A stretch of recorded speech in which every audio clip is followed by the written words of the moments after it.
Buddy, put that thing back in its holster. We haven't gone anywhere. I don't understand. Check out the MichaelDukesShow.com for information on how to get access to the podcast. Welcome to the party, pal.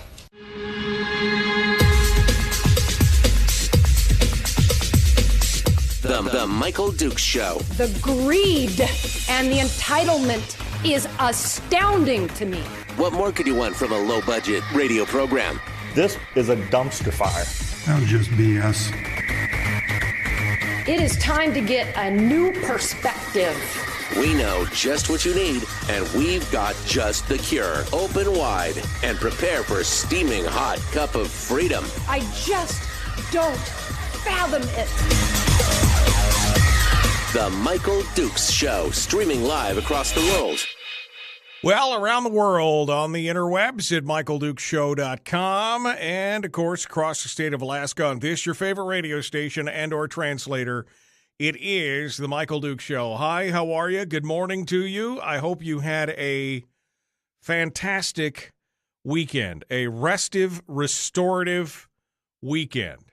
It has been well, it was good. It was so good. I know you guys probably missed us on Friday and Monday, but I got to tell you, a much better frame of mind, much better state of mind today than I was, last week. It was so good.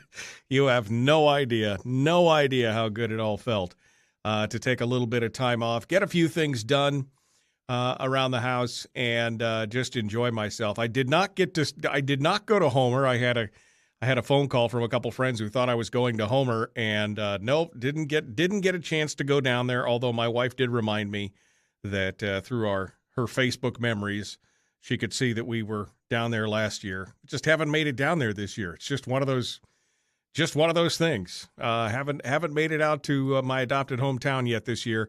But we will here in the near future. We will be making it happen. So here we are, one single day away from the filing deadline for all the statewide local offices. And there has been some shifts and changes and some things that we're going to talk about here in a moment. We'll get you some details on that and talk a little bit about what's going on there. We'll talk about the continuous backlash on what's going on from Uvalde and everything else. Coming up here in just a bit, we're going to be talking with Brad Keithley from Alaskans for Sustainable Budgets. He is our weekly Tuesday guest. And as you saw, I got a bit confused there. I had Monday up originally on the splash for the video, for the simulcast. I'm sure this week is going to be confusing. It is going to be a short week, which I guess is the one major blessing of a 3-day weekend or 4-day weekend, is that you get a short week coming up into it, and so we look forward to being with you guys and seeing what the rest of the week brings. But Brad Keithley is going to come in and talk with us. We're going to hit on what's going on with the Cook Inlet Gas. What does that mean for South Central? We're going to talk about the PFD, where it goes from here, and we're also going to talk about the future of ANWR. ANWR is getting a lot of press right now, and we're going to talk about those things as well. Meanwhile, we'll hit these headlines and go through it, and then in hour 2, Chris Story, the man from Homer, will join us, and we will talk to him as well, get our weekly uplift to talk about something. So I hope you had, like I said, a good restive weekend, because we're going to dive right down into it here to begin with. First and foremost, let me just say this. Oof, man, so warm out there, so hot. This is, it's looking like this is going to be a terrific fire season or potential fire season, and I'm really concerned about it for a lot of folks. There's a whole article in the ADN talking about the conditions that are going on up on Anchorage's hillside, where about 30,000 people live. But of course, that can affect many people across, many parts of the state. Remember the whole Kenai fire, 3-4 years ago now, and how much damage that wreaked. The Big Lake fire prior to that, the the 2016 fire that was down on the peninsula, the McHugh Creek fire. So let me just, again, encourage everybody to be as cautious and as safe as they can be. We've had one rainstorm. Well, at my house anyway, we've had one rainstorm so far this whole late spring, early summer, and I'm really getting a little concerned about that. So we're going to be as careful as we can be, but definitely be cautious out there, my friends. Nobody needs another million-acre fire anywhere out there right now. So that was that's kind of my first thought for the day. Couple things happened over the Memorial Day weekend. Of course, again, never letting a crisis go to waste. The president continues to double down on his argument that the Second Amendment is not, is not what? I mean, he basically said it's not sacrosanct. It's not, he went on to talk about how there's no rational basis for Americans owning any firearm chambered in what he called a major caliber, large caliber, 9mm. He also mentioned 9mm in particular. Of course, the most popular caliber ammunition in America, used by, hundreds and hundreds of thousands of American citizens and, of course, law enforcement. But it looks like there's just there's simply no rational basis for high caliber weapons in terms of thinking about self-protection and hunting. I don't know how many bears that Biden has killed, but a high caliber weapon seems to be the perfect choice if you're hunting bear or moose or anything else that's that much larger than you are. And quite honestly, I don't think anybody ever came out of a gunfight and said, I wish I'd had a smaller caliber. I just don't see that. But you can see a lot of these things are this is part of the national conversation right now. And of course, I guess luckily, question mark, both of our senators have demurred from embracing any gun control.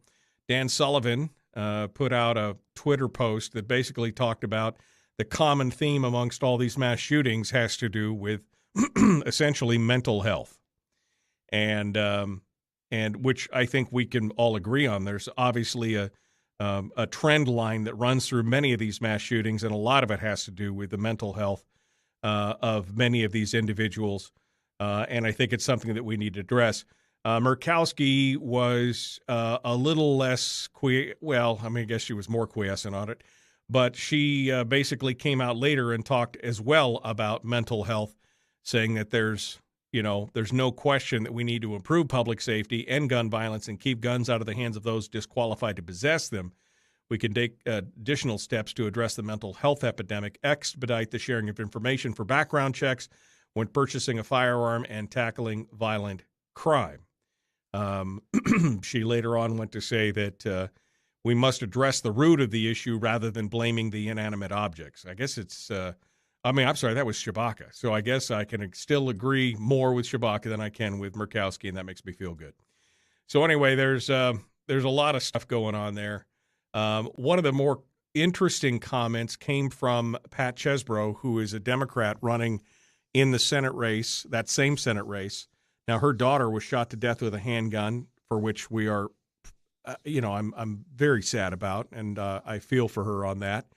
But she says at the end of this quote in the article, she says, I don't know what the answer is, but I do believe that we need to try something and we need to gauge whether it's effective or not. Well, that's great, except for, of course, the fact that it is a fundamental right enshrined in the Constitution. So doing something and trying to gauge whether it's effective or not, that's not how the law works. That's not how the Constitution works. I know that everybody wants somebody to do something, but unfortunately, that's not how it works. Begich actually had a good response to that. He said, as policymakers, you cannot make policy in the wake of tragedies like this. Emotion cannot lead that discussion. And I think that is probably one of the better answers to that. You can't do this from a place of emotion, although you want to. I mean, there's tragedies like this. Like I said, it took me a couple days to be able to talk about it because I was so angry, upset, and saddened by it. It's not something that is easily it's not something, but it's not something you should do. You should not make those decisions in the heat of emotion. That is for sure. As I mentioned earlier, tomorrow is the deadline, 5 p.m. for filing in all the state races. And we've seen some different changes. One of the more interesting ones is the fact that Guarantar has now filed for this the newly reformed Senate seat J. She filed late last week.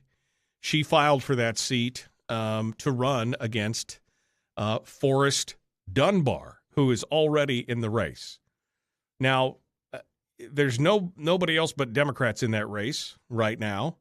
And I would just say of the two choices, I would much rather have Tar in there than Dunbar. Tar at least has fought for some other things that I think are important, including food security and some agricultural stuff. She has put up some interesting gun bills that have gone nowhere. But overall, I think I would much rather have – I mean, then that's a statement when you're like, no, I think I'd rather have Guarantar than Forrest Dunbar in there. Oof. In other races across the state, there's some interesting stuff. The biggest takeaway that I've got so far is that it looks like Josh Revak appears to be retiring from politics. He has not filed for Senate seat F, and apparently is only appearing in the the special primary election for Congress. Now, I don't know if that means he's going to file for the full-time seat, which is going to be voted on for the primary in August. I don't know. But it's interesting that he has not, well, as of this moment, filed for re-election in his seat. Instead, James Kaufman was at the division last week filing, along with Janice Parks, who had already filed as the Democrat. Although Kaufman maybe didn't do himself any favors by voting against a full PFD. I don't know what the reaction is going to be from that district on that. We'll have to wait and see. Let's see. David Nelson's refiled. Jamie Allard apparently filing for House District 23. And she, so far, is she has no opponents. She's unchallenged. Up in Fairbanks, Maxine Dilbert has filed against Bart LeBon. She is a Democrat and a longtime teacher. That is an interesting race because, remember, LeBon only won by one vote in that race. Back in District 11, which was James Kaufman's seat, now that he's running for Senate, Republican Julie Colomby filed for that seat. Also in that race is Ross Beeling and Jennifer Sohn, who is a hard-line, I guess, Antifa level. That's what Suzanne Downing says. She's put some stuff up on Twitter that makes your eyebrows go, what? And of course, Liz Vasquez, she's filed a run against Matt Clayman in the House. So there's a lot of things going on, a lot of things happening right now. But today is essentially, it's today and tomorrow before these folks all make their decisions. But the races are about to heat up, and we'll get a lot more details on that as we go forward. All right, we got to go. We got more coming up. Brad Keithley is going to be joining us, and we'll be talking with him here in just a hot second and getting the full take on the weekly top three. We'll be back with more. Don't go anywhere. The Michael Dukes Show. Common sense. Liberty-based. Free thinking radio.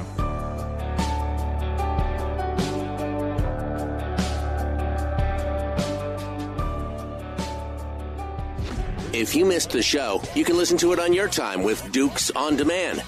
Oh, and it's free. Like America used to be. Streaming live every weekday morning on Facebook Live and MichaelDukesShow.com. Okay, we're in the break right now. Let me go back up here. Hawk says he smoked ribs, chicken, and brisket over the weekend. Oh, damn, that smells. My barbecue grill is acting up. I bought a brand new barbecue grill last year, and the doggone thing is acting like you turn it all the way up and it doesn't heat up all the way. It's like the flame is coming out. It's got a brand new tank of gas on it and everything. I don't know what's going on. But it's irritating that I spent money on this. It's first new barbecue grill I bought in 20 years, and the damn thing lasted less than a season before it started fuzzing out. I don't know what I got to do. I'm going to have to take it all apart or something. I don't know. Good morning, 6 o'clockers. Good morning to the 6 o'clock club. Please don't use any fireworks. Michael says on YouTube, 9mm is a high caliber. What a clown shoe. The Muppet in Chief has spoken. This is a similar conversation to one I had with someone in Florida a couple of months ago. Getting real tired of stupid bosses. Open tundra hunting caribou, you need a caliber that can reach out and touch them hard enough. I mean, that's exactly it. I mean, the guy's a Muppet. He has no idea what he's saying half the time. Kevin McCabe says, I read somewhere that every single school shooter had been on psychiatric drugs at some point. Limit those and age limit first-person shooter games would be a start. I don't know about limiting first-person shooter. I mean, all my kids have played first-person shooter games, and I don't see them out there trying to kill anybody. I think that there's a lot deeper issue going on there, Kevin, than simple. I don't think you can blame it on video games. The psychotropics is a whole nother thing. I think that there's definitely some questioning on this easy use of psychotropics on there. Dunbar is my assemblyman. He is an arrogant ass, says Paul. Can't say that enough, can you? All right, let's get the Zoom thing going on here with Brad Keithley and see. Come on, we'll get it going on. There we go. We'll do this. All right, waiting for Brad to get the call going here. Jeannie says, we can't keep claiming perfect storm at every school shooting over and over again. Doors inadvertently left open, sold a gun that should have been denied, etc. Secure the schools. No, I agree. I think that is we've got other issues, obviously, but securing the schools would go a long way in actually following those protocols. The problem is, of course, is that when you get into that, eventually somebody just gets bored because nothing happens and something can go wrong. That's the worst part of it. Brad Keithley joins us this morning. Hello, my friend. How are you? Michael, I'm doing great today. How about you? You're doing good. You are loud and proud today. You ready to dive into this? I am. I'm sorry about your barbecue grill. Yeah, I don't know what the deal is, man. It's so frustrating. This beautiful stainless thing that's just like a paperweight right now. It took me 20 minutes to cook 2 hamburgers on it. I was like, my God, thing's running full board. It barely got to 300 degrees, and I'm like, okay, this is just irritating me. So I don't know what I have to do. I don't know if it's the regulator or what. It's something. Something's going on in there. But, it's just one of those things where you want to cook a nice burger on Memorial Day, and the next thing you know, it's like, well, that took 25 minutes to cook 2 hamburgers. A waste of my time. Anyway, I appreciate it. We're about to jump into this and get ready, so hold the line for me, Brad, for just a second. Let's see. To her point, there are studies, the effectiveness revision. Studies should be before doing something. Oh, Brian was talking about the gal's comment about we should do something. Susie says Revac is filed to run for the 2-year term also. Okay, so Revac is in both races for the Congress. Bart has a Republican challenger, too. Oh, yeah, I meant to mention that, and I didn't because I'm a horrible human being. Bart is one of the listeners to this program, in fact. It is Kelly Nash. Kelly Nash filed last week. She's running against LeBon as well, so we'll see how that works out. I hope it works out well. I'd love to see her in it. All right, we're about 20 seconds away. Brad Keithley is our guest. We're going to be diving into this with him in just a hot second. Let me hide that from there. There we go. All right, folks, like it, share, follow. Let's get it done. Here we go.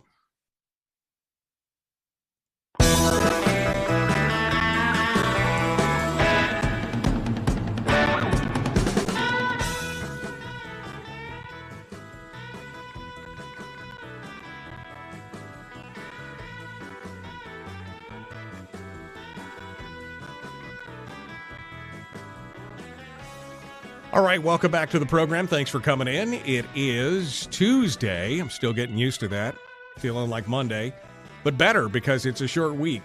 That's all good. Tuesday means we get to do our deep dive into the down into the dirt here and the nuts and bolts of everything. Brad Keithley, Alaskans for Sustainable Budgets, joins us every Tuesday to discuss it. Today, we're talking about a little bit more esoteric things, but I think still important, and we join with him right now. Good morning, sir. How are you? Michael, I'm doing great today. Thanks for coming in, my friend. All right, so let's get started. First things first, you're going to talk with us a bit about what's going on with Cook Inlet Gas. Now, we've heard a few things about this, how some of the gas suppliers are saying, hey, don't count on us in the future because we're worried about things. And then, of course, there was a story in the AP this morning about how ANWR got sold to another place, Try something or other out of Canada. There seems to be a lot of moving and shaking going on with South Central Gas. So what's happening and what is the effect going to be? Well, it's interesting. We went through this about a decade ago when the Cook Inlet was transitioning from Marathon and Chevron. Marathon, and before that had been Unocal, and then Chevron bought Unocal to Hilcorp. And before that transition occurred, both Marathon and Chevron were raising concerns about Cook Inlet gas supplies. It turned out that issue was much more about deliverability. There's two things you worry about in gas supply. One is, especially in an area like Alaska, which has a dominant winter winter peak. One is your annual supply, and the second is your deliverability, your ability to deliver on peak. And what we were concerned about a decade ago was more peak supply, the ability of the Cook Inlet to deliver into the pipeline system that supports both NSTAR and the electric power generation system in South Central. We were concerned about deliverability on peak. And that got solved in a couple of ways. One, it got solved in one primary way. NSTAR built a new gas storage facility down in Cook Inlet, down near Kenai, and what that enabled them to do was to take a lot of summer gas that otherwise was shut in, frankly, because there isn't demand in the summer, put it into storage, and then bring it out of storage in the winter, and supplement the supply that was coming from the production wells. And that really solved. That solved the problem that we were facing at the time. At the same time, Hilcorp acquired Marathon and Chevron and did a reduced costs, because that's what Hilcorp does, by reducing employee count and other things.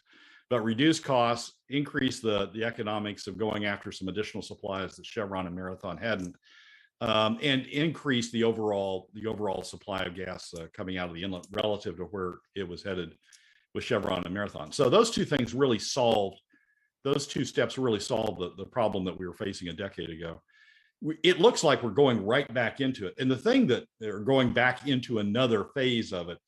And the thing that is interesting about that is at a presentation late last week at Governor Dunleavy's Renewable Energy Conference, Luke Sawyer, who is the senior vice president for Alaska of Hilcorp, had this to say: "You should buy less of my gas." Now, this is the head of Hilcorp in Alaska. "You should buy less of my gas. We should have other supplies of energy in the Cook Inlet. Part of the reason is the need to address climate change," he said, "and part is simple reservoir reality. Cook Inlet has enough gas supply for about the next 5 years to avoid concerns about rolling brownouts," he said, "but the future is less secure. What we want to make sure of is it's that 5-6 years from now, there is no crisis of natural gas, and that means we need to move with some urgency as a community to diversify our sources of supply." That's the senior vice president of Hilcorp. The status in the Cook Inlet right now is that Hilcorp is by far the dominant supplier. There are some other much smaller oil and gas companies that contribute some, but Hilcorp is, after having acquired Chevron and Marathon's interest, Hilcorp and ConocoPhillips' interest in the Cook Inlet, Hilcorp is the big supplier in the Cook Inlet. So if they're telling people not to count on us, that's a little concerning. And as he says, it's not an immediate issue, but if they don't renew contracts that are supply contracts that go to NSTAR and go to the South Central electric utilities, that's a big concern. It's something that we need to start, looking at, taking into account. 10 years ago, when we had this problem, a decade ago, when we had this problem, all sorts of things were going on. We had the mayor, then Dan Sullivan, appointed a special commission that started looking at, alternatives for how we were going to deal with brownouts, and indeed went into had a whole series, a whole protocol for how we were going to deal with shortages of gas supplies in the Cook Inlet. We had a number of other responses that occurred at that time. So it's something that I remember sitting in one meeting during that period where we were talking about taking the Kenai LNG plant, reversing it, and so it was able to accept LNG rather than exporting LNG, and looking at bringing in LNG to the Cook Inlet. So it's an issue that we hit about a decade ago. We found solutions to in terms of meeting deliverability with increased storage, and in terms of Hillcorp coming in and scraping rocks deeper, better than Chevron and Marathon had. More rocks, maybe, is a better way to put it, than Chevron and Marathon had, and maintaining gas supplies that way. But if Hillcorp's raising the alarm, it's a legitimate alarm, and something that we need to be looking at. So what are the major options for for replacing that? I mean, do we pull it off the North Slope? What are the next closest choices other than the reversal of what you were just talking about there? Well, one choice that was promoted at the governor's renewable energy conference is renewable energy, more renewable energy, tidal energy, hydro energy, wind energy, and bringing more renewable supplies, solar energy, and bringing more renewable supplies onto the South Central grid. And indeed, the South Central utilities have announced an upgrade that they're going to invest in an upgrade to the South Central electric transmission system to try to accommodate additional renewable supplies. Another option is increased exploration in the Cook Inlet, dealing with it by additional supplies. There's a real problem with the Cook Inlet, though. It's a very small market, and so if you go out and spend a bunch of money exploring for gas and find a bunch of gas, there's really no place to go with it. Hillcorp's got all the contracts to the utilities locked in. There might be opportunities if Hillcorp in fact starts backing out of the Cook Inlet, but it's tough to get investment into new exploration into the Cook Inlet. And then the third option, and frankly the third and fourth options, are either bring in LNG to the South Central or build a gas line. And frankly, the more economic of those two options, unless you have an export market for the gas line, the more economic of those two options is to bring LNG into the Cook Inlet, to use the Kenai LNG facility and bring LNG into the Cook Inlet. So it's not like we're going to go, it's not like we're going to suddenly be, have no natural gas in the inlet. But we need to be looking at the other options and start considering how we follow through on those other options. So do we import LNG from other markets, or do we ship it down from the North Slope? Do we liquefy it up there, bring tankers around? I mean, what's the better option there? Well, there's been a lot of studies about building LNG facilities on the North Slope. The whole problem, the big problem, is the shallowness of the ocean up there, and the ability to get tankers in and out. And the historic problem has also been ice. So dealing with those two issues, no one's ever solved those two issues. Building a line down from the slope is just huge economic cost. Right. I mean, we've talked about the 40 billion dollars, right? Right, and that's likely higher now because of inflation that's going on in the construction markets. So that's just a huge economic cost, and for a very small market, even if you pick up Fairbanks on the way, it's just for a very small market like South Central that the economics just don't work. So we're fortunate in that we do have. I mean, the ultimate fallback is the LNG facility, the LNG import facility. And we're fortunate in that we have that. Tesoro bought it, now Marathon bought it, and converted it to bring LNG in. So it's sitting there in a mode where it could be used to bring in LNG. That LNG presumably would come from the same place that Asian LNG is coming from, the U.S. Gulf Coast or elsewhere. But that's sort of what our options are. Brad Keithley, Alaskans for Sustainable Budgets. All right, so it's something to look for on the horizon. I'm sure this will be a topic of conversation over the next year or two at least before we come up with some kind of decision. Let's move on to number 2, which is the future of the PFD. We got about 4 or 5 minutes here that we could talk about that. We could split it up into 2, Brad, if we need to. But let's talk about what you see as the future of the PFD now that we've settled out this year. Where does it go from here? Well, there was an interesting article in the Alaska Beacon, which is the new news source founded by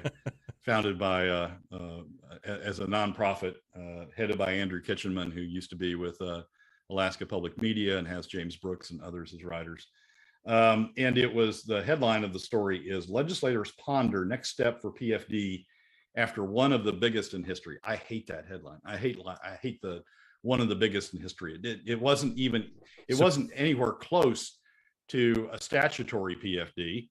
Right. And it didn't even reach a POMV 50/50 when you look at over the FY22 and FY23 combined, which is how the legislature sort of dealt with the budget this last session. And so, yes, in terms of nominal amount, it may be one of the biggest in history. But in terms of meeting the statutory obligation or meeting even the POMV 50/50 objective, it isn't that. But Kitchenman's article is about, where does it go next after this? And he interviews various people, including Representative Prox, that says, now that we've had a higher PFD, that sets the standard for future PFDs, and others on the other side, including Senator Stedman, that feel differently from that. I think the answer is really in this election. The answer is we don't know until we get through this election cycle. With a third of the legislators, third of the legislative seats up for grabs, either legislators not running again, or redistricted open seats, with a third of the legislature in that mode, either legislative, the incumbents not running or open seats, there's going to be a huge turnover in the legislature, and that doesn't even take into account the potential for upsets with incumbents being defeated. So right.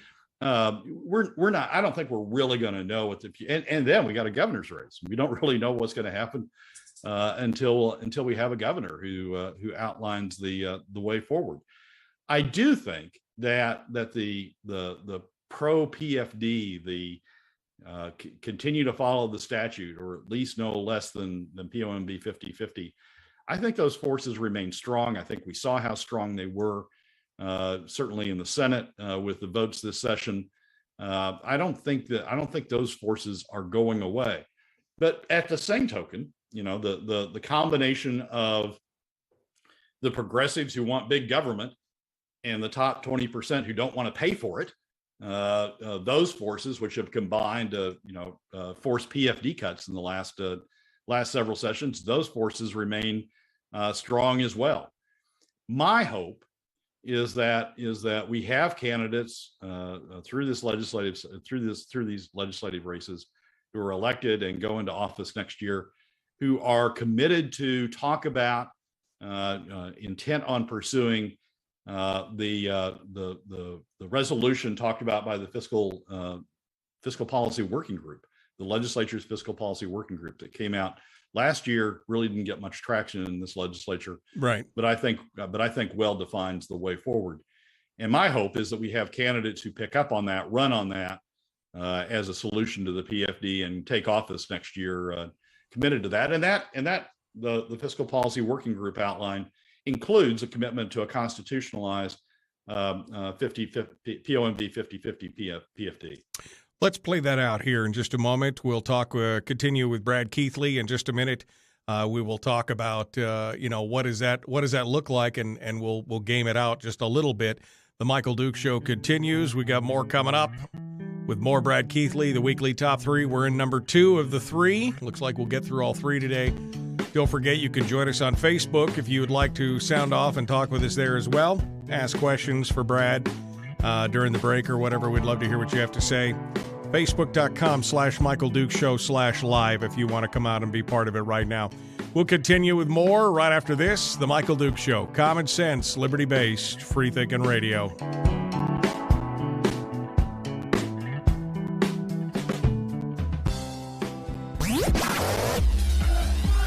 Our light, our guide, and our trusted friend. Michael Duke Show.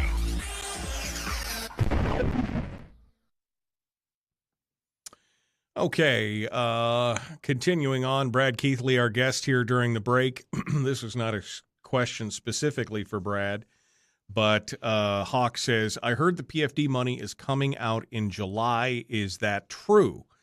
I don't know. The governor pushed the PFDs up last year because of the fiscal need, and I certainly think there's probably still a fiscal need in the state of people dealing with post-pandemic economics and everything else. It's possible. I don't know if that's true or not. I know that there was some discussion around that going around. There were some rumors, but Brad, have you heard anything about an early release of the PFD? No, Michael, I haven't. There was some discussion about dividing it. I mean, the governor, I think at one time proposed dividing it between a spring PFD as a supplement to the FY22 budget and as the regular PFD in the FY23 budget. I would be a little surprised, to tell you the truth. I mean, one of the things, the timing of the PFD is historically the justification for it is to get people ready for winter. It comes in October, people buy their winter supplies, buy their winter supply of fuel, buy goods for winter, whatever you buy in bulk for winter. That's the historic justification of it. The side justification of it is it comes a month before the election, and is a good reminder for at least for incumbents. Right. Look what we did for you. Yeah, exactly. And with the governor facing a race, a challenging race, you would think this coming year, you would think that motivation of having it come out in October might be the predominant one. I don't know. I assume that he could distribute it earlier. The statute calls for it in October. I don't. Probably there may be authorities that allow him to give it earlier, but I would be surprised. Yeah, he did this last go around. I know that it was they said it was within his purview to release it early on when he did it in July. I guess it was last year, or was it 2020? I guess it was last year. He released it early. So I don't know. We'll have to see. Maybe they break it up and said maybe they break it up and do the PFD in July and the energy relief in October. I mean, who knows? Who knows at this point? It's all speculation. You wouldn't want to do that because then you'd have two administrative costs. I mean, that's true. There are administrative costs in getting in processing and getting this money out. So you really wouldn't want to try to break it into two pieces. Yeah. No, that could be tough. What is the source of Anchorage's gas? We talked about that a little bit. That's the Cook Inlet for the most part. Charlie's asking that. That's where the lion's share is still coming from, the Cook Inlet, right? Oh, it all comes from the Cook Inlet. Yeah. It's also the source of Fairbanks's gas. I mean, one of the interesting things to sort of think about here is Fairbanks is building up all this infrastructure to have natural gas deliveries in Fairbanks. That's all based on the Cook Inlet. Right. I mean, some people have talked about running a very small line down from the North Slope down to Fairbanks. That's hugely expensive on a per unit basis. So what's really happened is they've developed an LNG system to bring gas up from the Cook Inlet. That's dependent on the Cook Inlet. So if the Cook Inlet's going to have gas supply issues, I mean, theoretically, what you do is you shrink. We sort of went through this in the 1970s when we had gas supply shortages nationally. You prioritize those uses that don't have alternates. So presumably you shrink the gas supply, would focus on N-Star and focus on gas used for heating. And then you would find alternate uses. That's why there's the focus on renewables for the electric side. Right. But right now, the predominant share of all of South Central's gas supply used for home heating, all of Fairbanks's gas supply used for home heating, and a predominant share of the gas supply used to power generation is coming from the Cook Inlet. Well, the irony of that is, of course, I was part of that whole thing when they developed the authority and did all those things that I was adamantly against, is because we saw what happened. They delivered gas into Fairbanks, but then they charged just a few pennies less of what it would cost to heat your home with other methods. And it was not universally accepted. Obviously, they invested millions of dollars. They ran gas pipes out by my house in North Pole. I mean, they were like, this is all going to be here tomorrow. Now, that was almost 10 years ago. So, I mean, it's just, I don't know if it's a pipe dream or not, but good luck. You're not going to see the same price for gas in Fairbanks that you're going to see down anywhere else. It would have to make fiscal sense. And at this point, I'm not sure that it does. 45 seconds, Brad. Well, the Cook Inlet's a key player in South Central energy. So we're going to have to be focusing on this over the next at least a couple of years. Yeah. Donna Arduin says $40 million in administrative costs when you put out the dividend.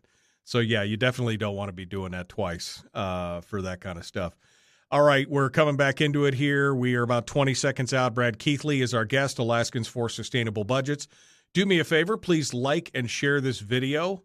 Please like and follow the show page. If you're on YouTube, subscribe and ring the bell. If you're not on YouTube, please go and do that. I need 1,000 subscribers. Here we go.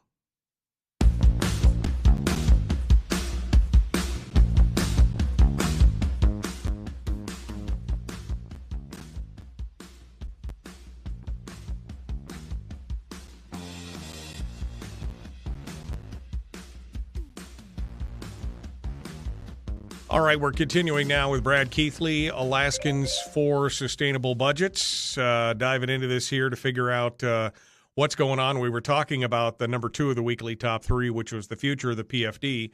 So game this out for us, Brad. I mean, if we get somebody, and as we said, 59 of 60 seats are open, a good third of those, either the incumbent is retired or there's a good chance for an upset. What does that mean if we get people in there who are more pro-PFD, pro-public or, private sector spend versus the pro-government spend?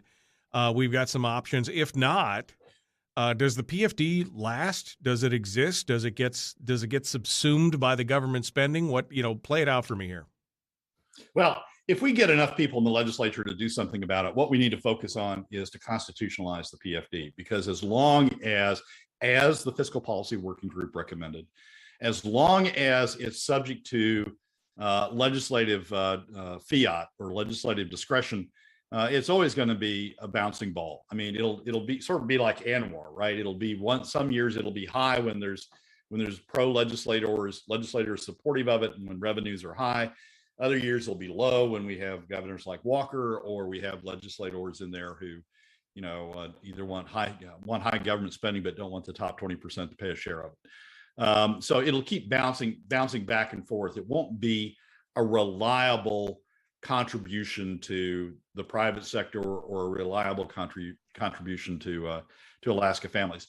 And we need and to fix that, we need to put a PFD fix in the Constitution. That's what the focus needs to be.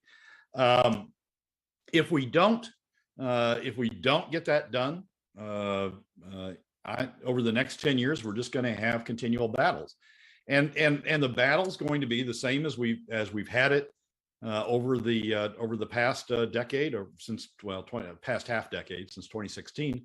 The battle's going to be those who want to spend, those who think that the PFD should be used to support government spending, and the top 20% who don't want to pay for government spending, and so they want to use the PFD to do it, push the cost down on middle and lower income Alaska families.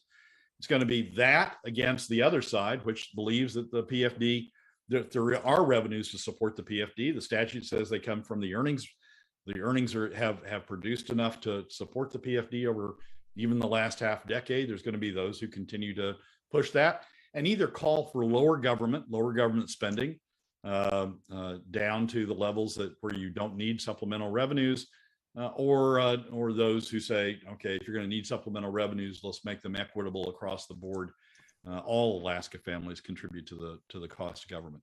So it's going to be there's going to be that sort of tension. I don't think the PFD disappears in that tension, but I think the PFD stays low, lower than the statute, lower than POMV 50/50, because the balance of those two forces working against each other, the PFD sort of ends up at about. Well, Brad locked up there. We'll see if Brad comes back to us here in just a hot second.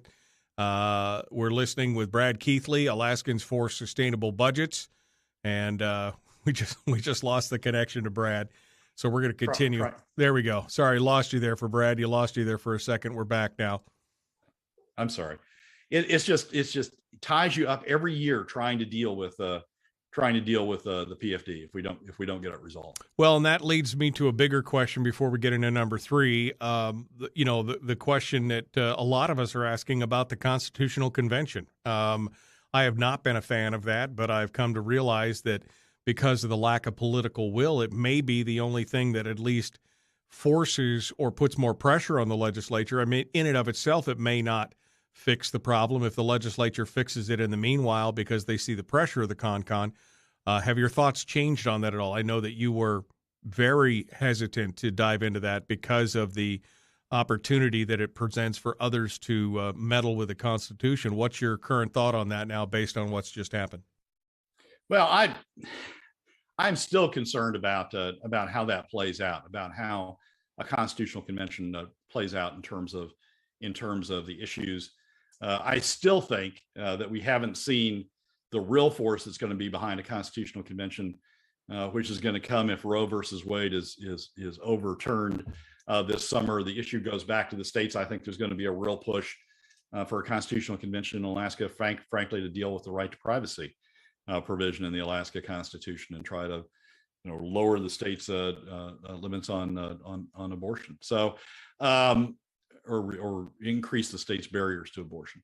So I think the CONCON is going to stay out there as an issue.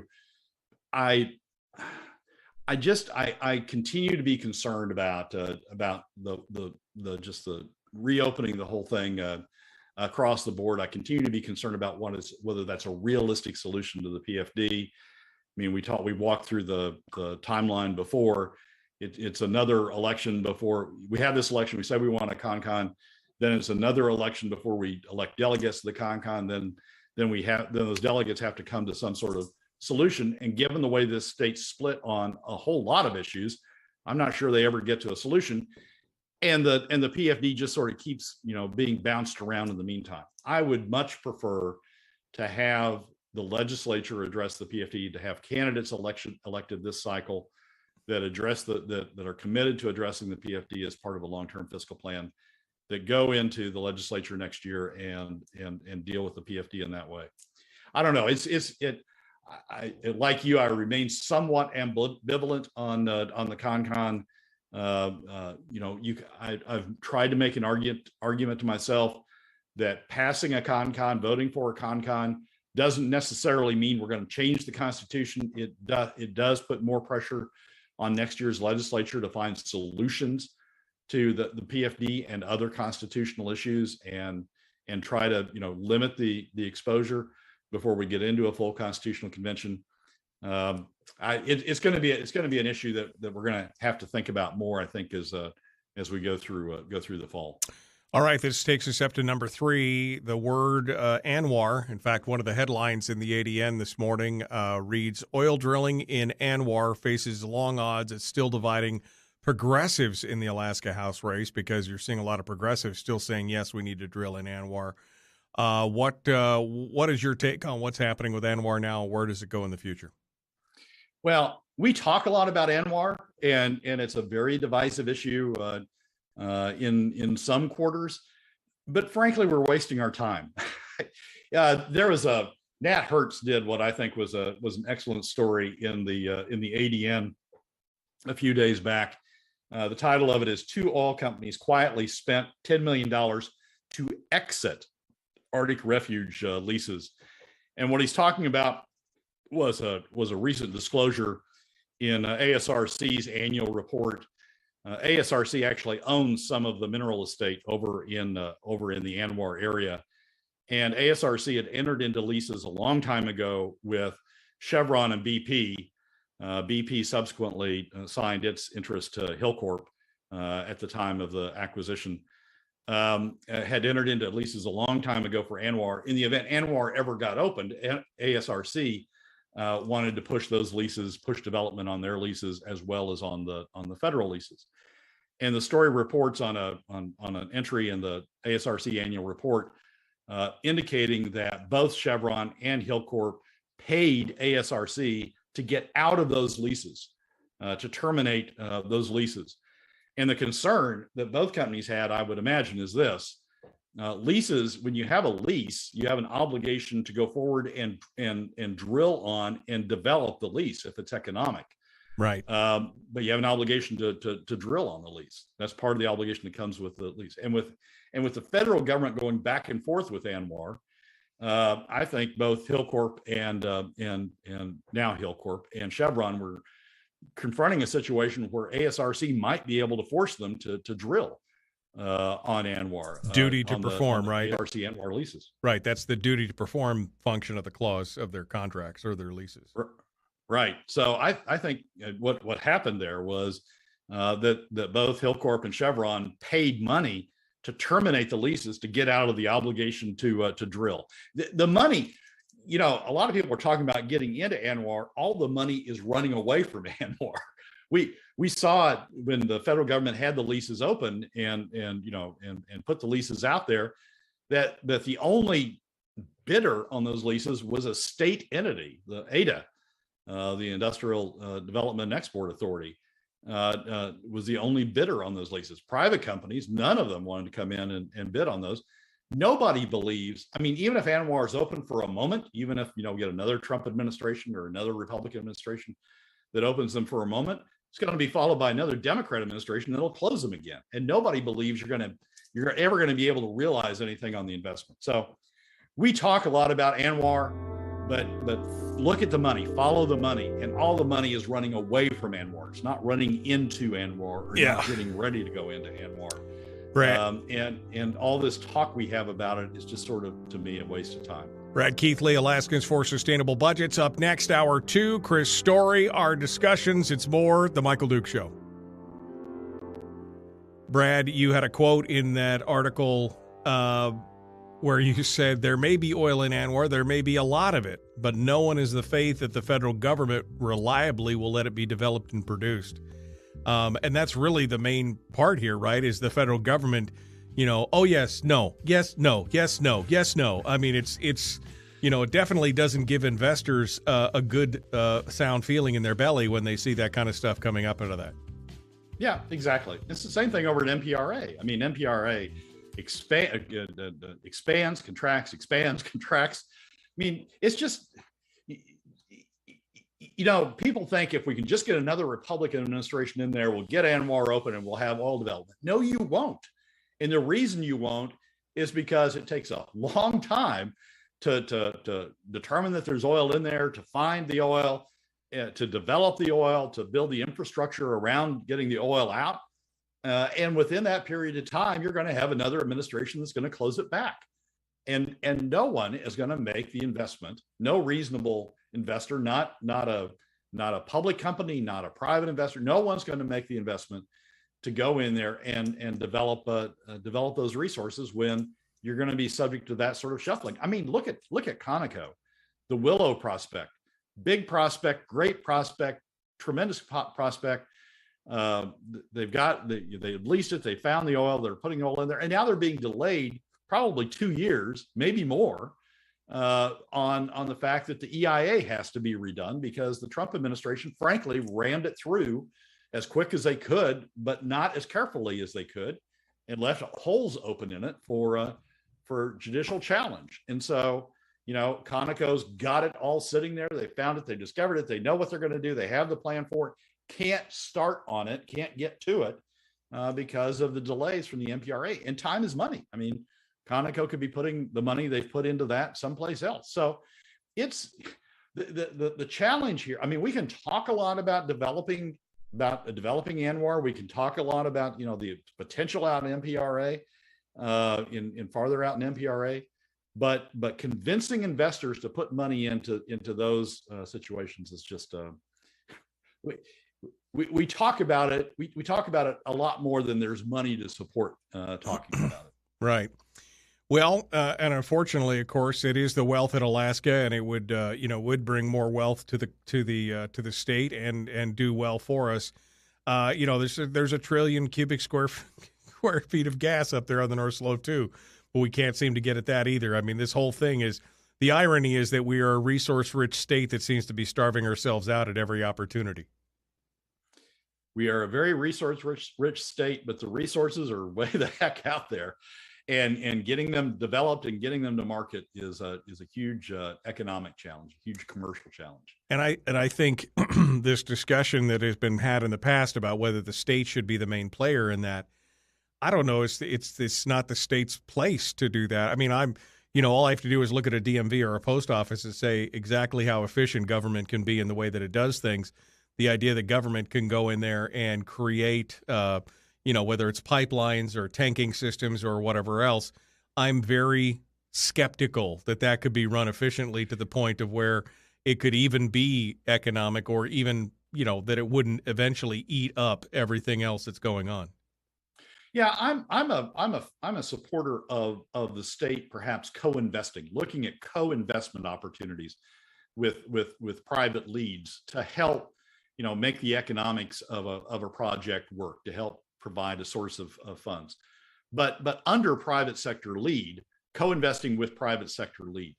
The concern I have with what Ada did at ANWR with taking those leases, the concern I had with Walker's LNG proposal, once he sort of ditched Exxon and BP, was, it's the state in the lead. And you're absolutely right. I mean, DMV, you can think of other examples of state-led projects that really don't go anyplace.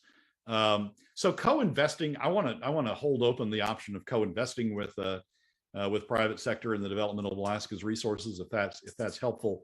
But state-led projects just to me just are, it's just another way of wasting money. It's just another way of saying we're doing something, talking about it without actually having the ability to deliver on it.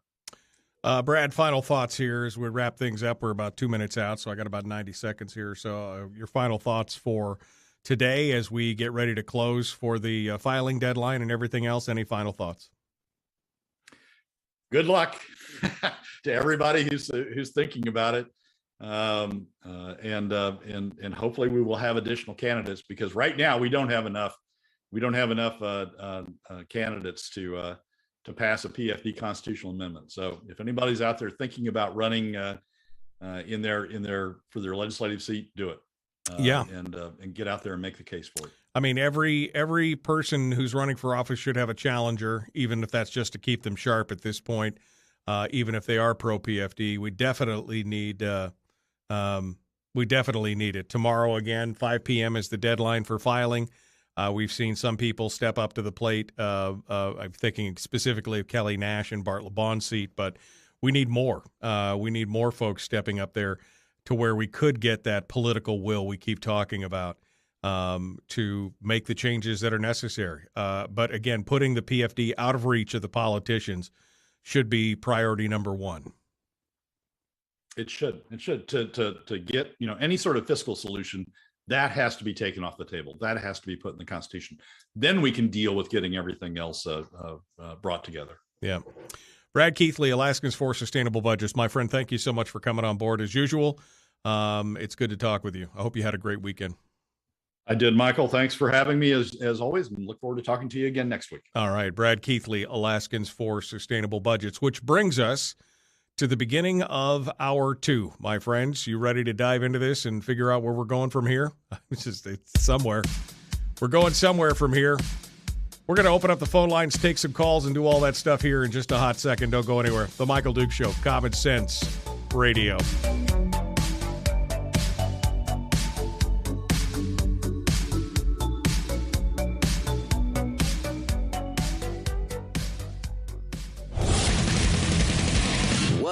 Buddy, put that thing back in its holster. We haven't gone anywhere.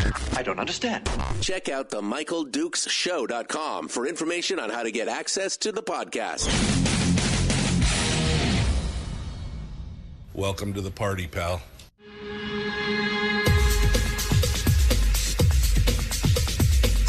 The Michael Dukes Show. The greed and the entitlement is astounding to me. What more could you want from a low-budget radio program? This is a dumpster fire. That was just BS. It is time to get a new perspective. We know just what you need, and we've got just the cure. Open wide and prepare for a steaming hot cup of freedom. I just don't fathom it. The Michael Dukes Show, streaming live across the world. That's right, across the world on the interwebs at michaeldukeshow.com and across the state of Alaska on this, your favorite radio station and or translator. Thank you for coming on board and joining us. It is the Michael Dukes Show, hour 2 of the big radio broadcast. We just finished up with Brad Keithley from Alaskans for Sustainable Budgets, the weekly top 3. We put it all together there. We're ready to rock and roll. Coming up in this hour, we're going to talk in a few moments with Chris Story, the man from Homer, who is going to give us our weekly life coaching lesson, which we'll probably need this week. Even though it's a short week, we'll probably need it more than ever as we go into it and see what the political season is going to bring us. If you're just joining us, we were talking previously about the deadline. The deadline for filing is tomorrow at 5 p.m. So we've just got over, I don't know, whatever it is, 35 hours or something until we have a set race at what can, or a set stat of the race that we're going to be looking at. And I'm a little concerned that we're still seeing a lot of these people, are going to be unchallenged. We mentioned earlier that, people like James Kaufman is going to be running now for Senate seat F, where Josh Revak appears to be retiring from. He has not filed for his seat. He's filed for both the Congress races, the special election and the 2-year term, the regular election, and he's not filed. So as of right now, it appears that Kaufman is going to be the lone player in that seat. And of course, we know that he is no fan of a full statutory PFD. So I don't know exactly what that is going to portend. We've seen some other races. The other one that came out was Maxine Dilbert, the Democrat from Fairbanks, is now running against Bart LeBon. But the good news there is that Kelly Nash, a longtime activist and listener to the show, has also filed for that seat. So at least we'll have a 3-way race there to see what it's. I mean, that's going to be that's going to be an interesting race. With Dilbert being the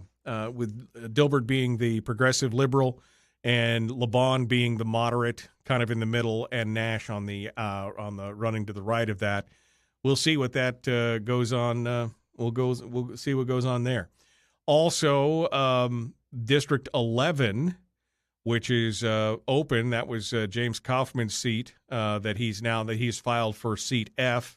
It looks like Julie Colombi. I hope I'm saying that name right, but Julie Colombi, she's a Republican who filed for that seat, and she's going to be running against Ross Beeling and Jennifer Sonne, or Sonne, S-O-N-N-E, Jennifer Sonne, who apparently is super progressive. She's filed some real passive-aggressive quasi-threats on Twitter and Facebook and everything else. Some interesting things have been said. She threatened to slash the tires of a paving truck for a company that had been a vocal supporter of Mayor Bronson. I mean, there's some crazy stuff in there as well. But there is a lot of interesting things happening in some of these races out there. And, of course, we mentioned Garantar filing for the new Anchorage seat. That's Senate seat J. She's now running against Forrest Dunbar, the Anchorage Assemblyman. And that's going to be interesting. So I don't know who's going to run for her seat in the House, but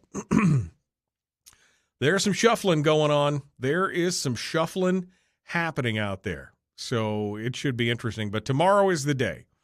Tomorrow is the final day for filing.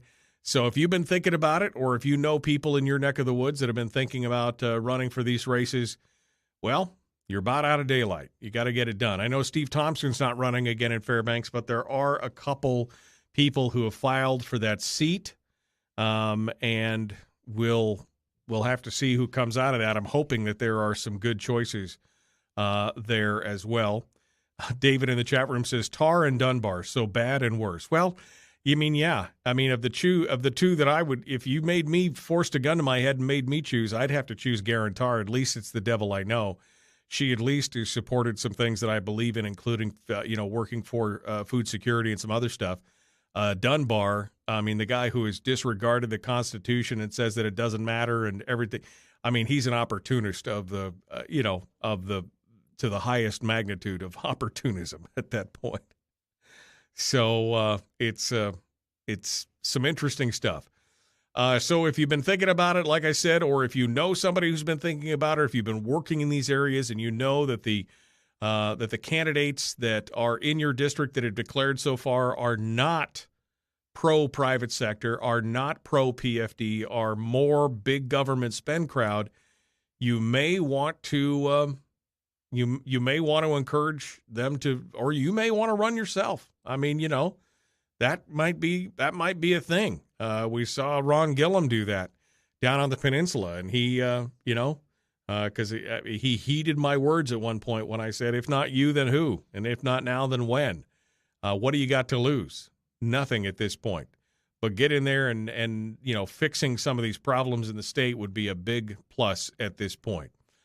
But every, 59 of 60 legislators are up for re-election.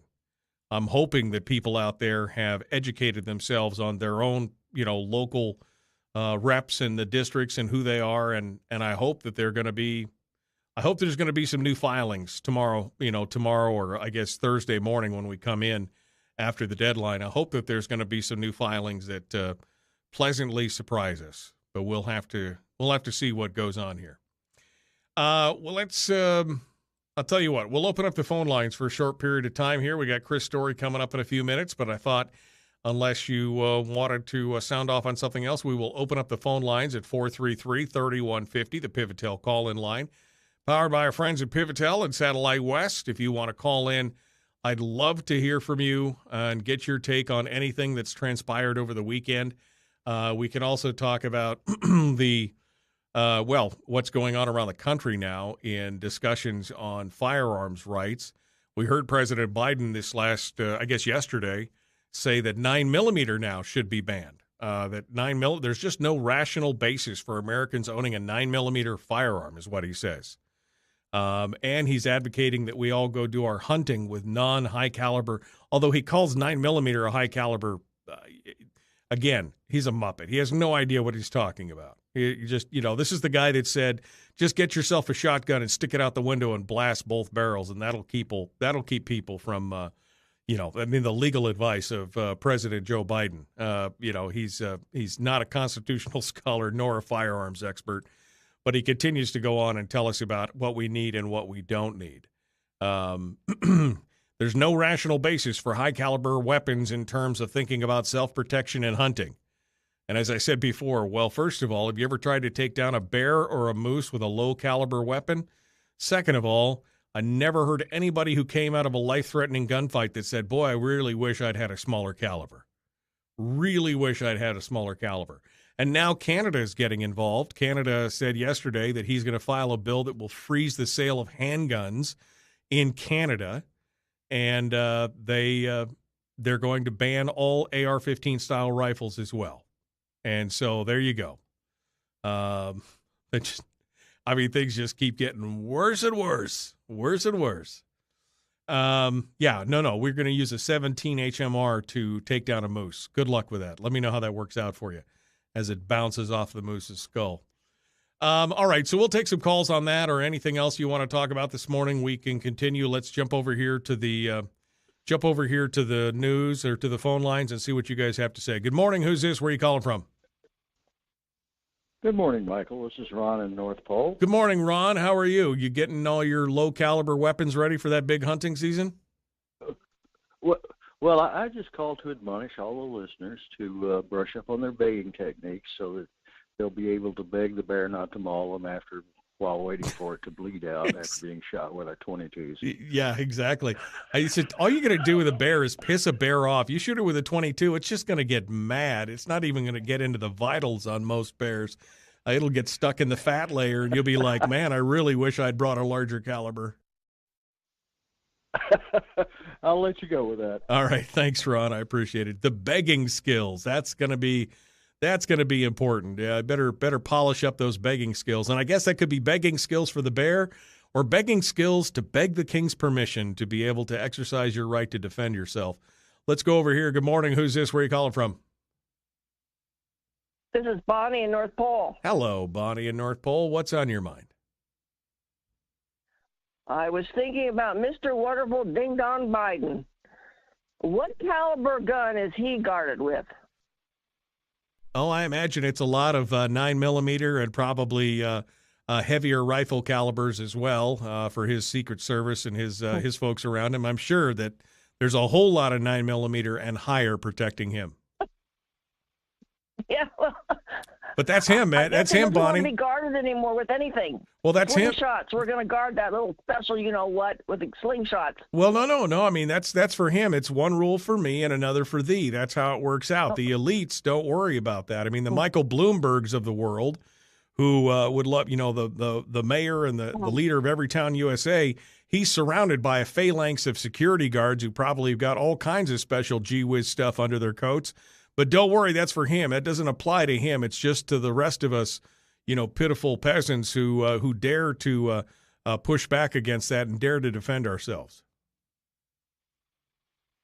Well, I know we're not supposed to talk about what goes on in Washington, D.C., but I love when Mr. Pelosi, he was pulled over for a DUI. I wonder how much special handcuffs he had. They were probably lined with fur. Oh, it's quite possible, I guess. I did see that. I saw that he was picked up for DUI.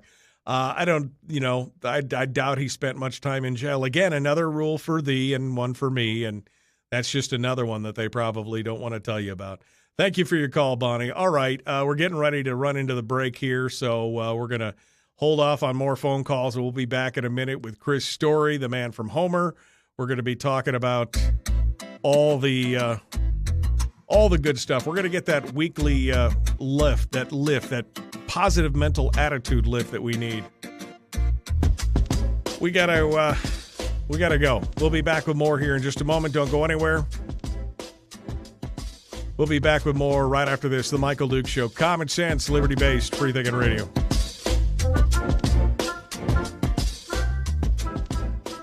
We're broadcasting live through a series of tubes. Allowing all of these entities to provide streaming stuff going on the internet. Well, it's kind of hard to explain. Sorry. Streaming live every weekday morning on Facebook Live and MichaelDukesShow.com. Okay, we're in the break right now, and we're going to continue going through there. A 12 gauge is equal to a 72 caliber. That's a large slug. Well, yeah, that's definitely higher caliber than what we're talking about. David said this got knowledge from the guy who wanted to take away our AR-14s. I mean, yeah, as a AR-14s or AR-47s, I can't remember what he said. But I mean, again, the guy is a total he's a muppet. He's got no idea what he's talking about.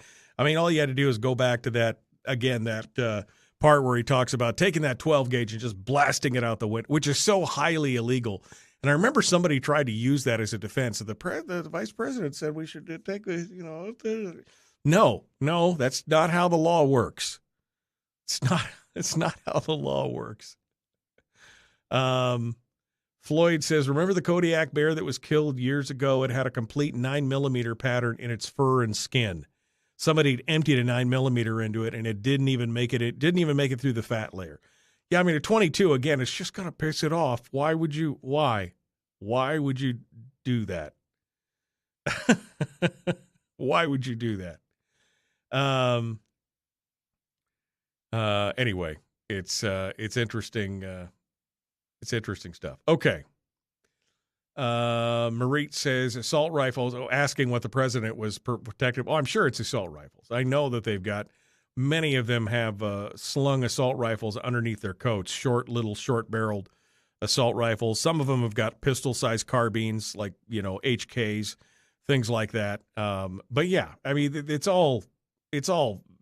But again, one rule for me and another for thee. That's how it works.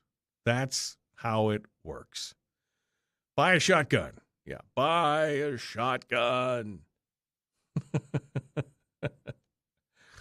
Oh, Lord. Brian says, not to mention the 9mm would be a cruel way to kill a bear if you could kill it, because, oof, man.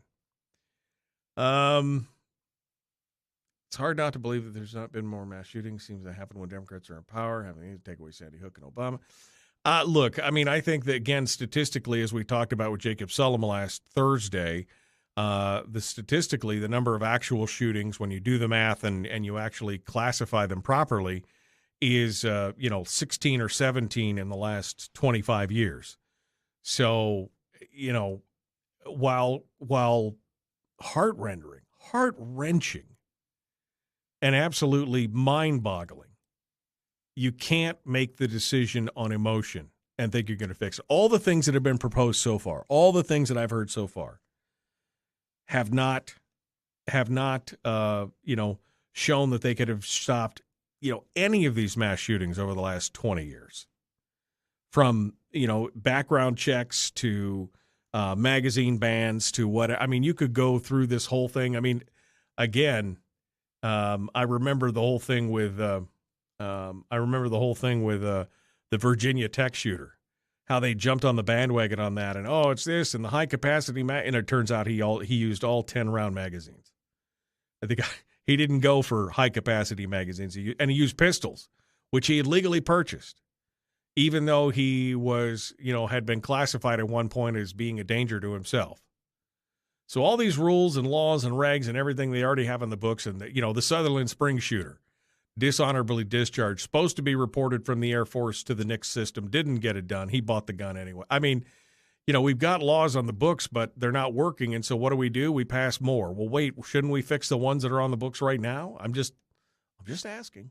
Just asking.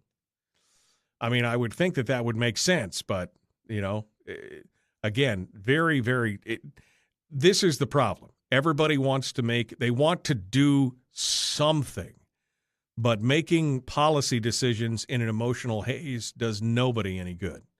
Unfortunately, that's where we're at right now. Chris Story joins us right now, the man from Homer, ready for our weekly uplift. My friend, you with us? Good morning, Michael. Am indeed here. Okay, so what's our topic for today? Quickly here. The law of consistency. The law of consistency. Okay. All right. We're going to get in on that. The law of consistency with Chris Story. The Michael Duke Show continues. Your home for common sense, liberty-based, free-thinking radio. Like and share. Go to YouTube. I need 1,000 subscribers. Hit subscribe. Ring the bell. Let's do it. Here we go.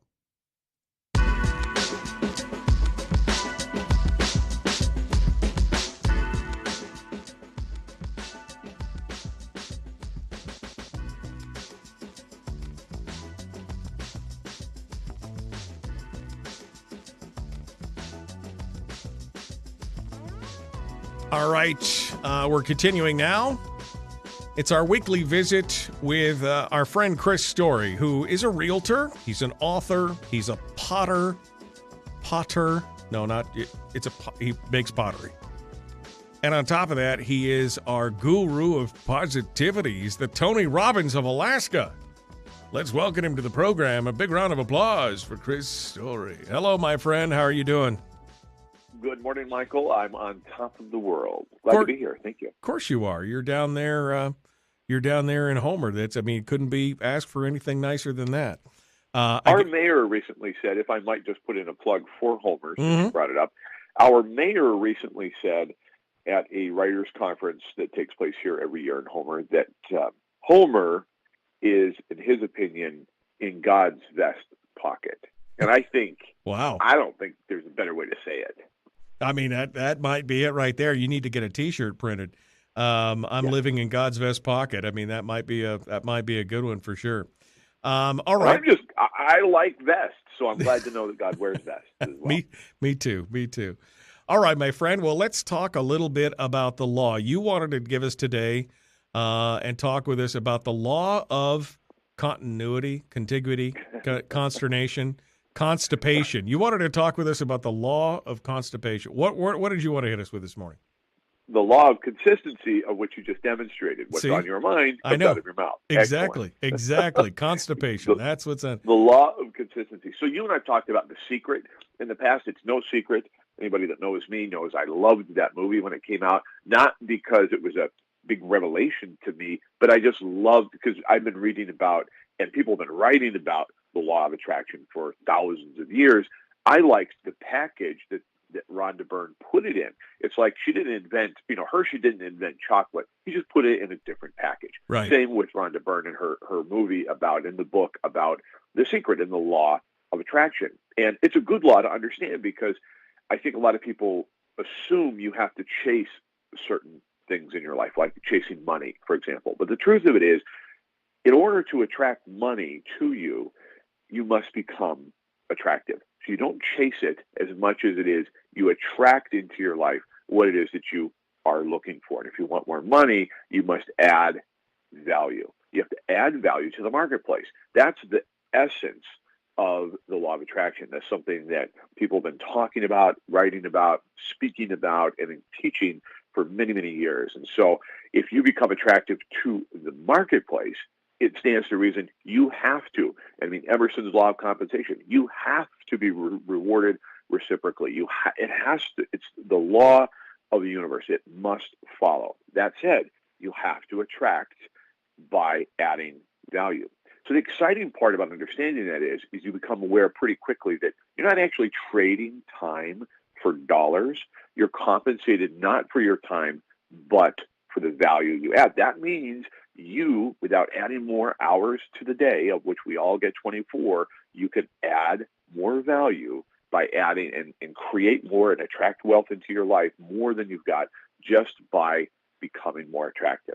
And so that's where the law of consistency comes into play. Okay, wait a minute. Before you jump into the deep end of this thing, to become more attractive, does this mean I have to schedule some plastic surgery, or what do you mean by attractive? I mean, because, I have people coming to see you.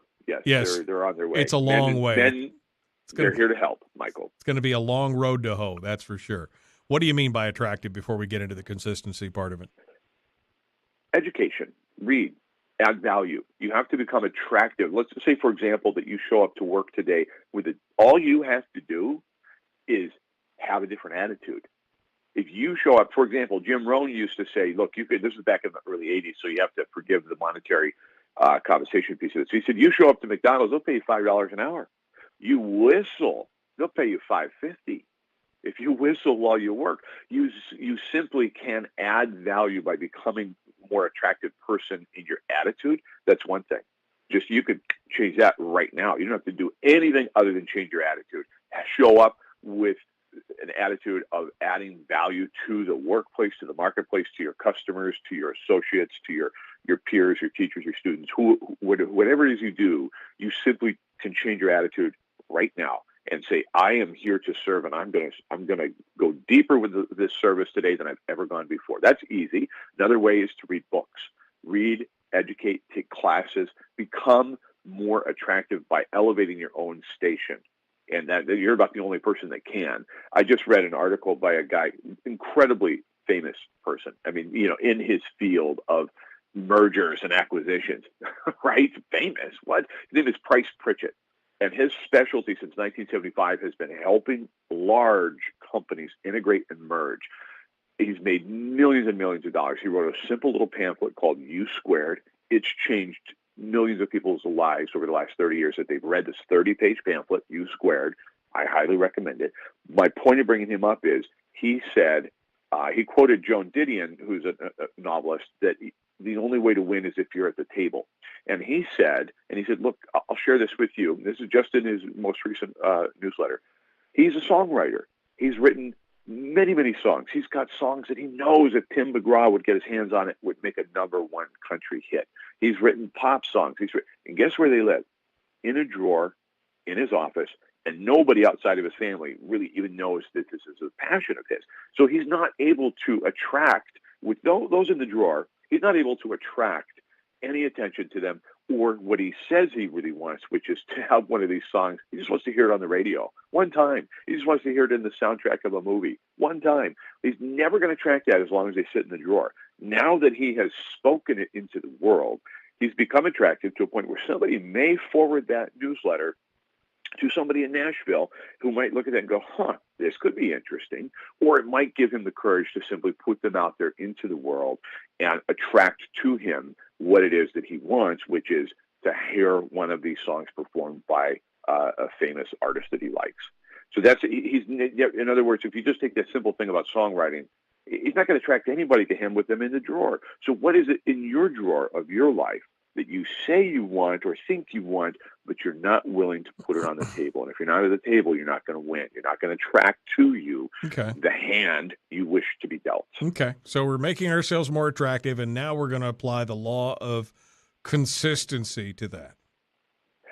And it's basically in what I just described with Price Pritchett. If you use, for example, the law of consistency is essentially you have to see yourself as being the person to receive what it is you say you want, what it is you say you want to do, who you want to become. You have to be able to see it.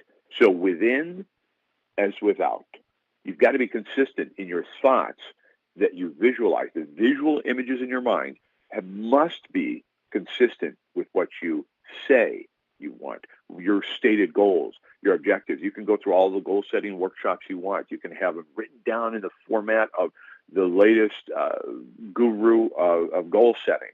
And yet, if you see yourself as not capable, not able, or this is outside of my reach, if that's what you see in your mind, that is what you'll achieve.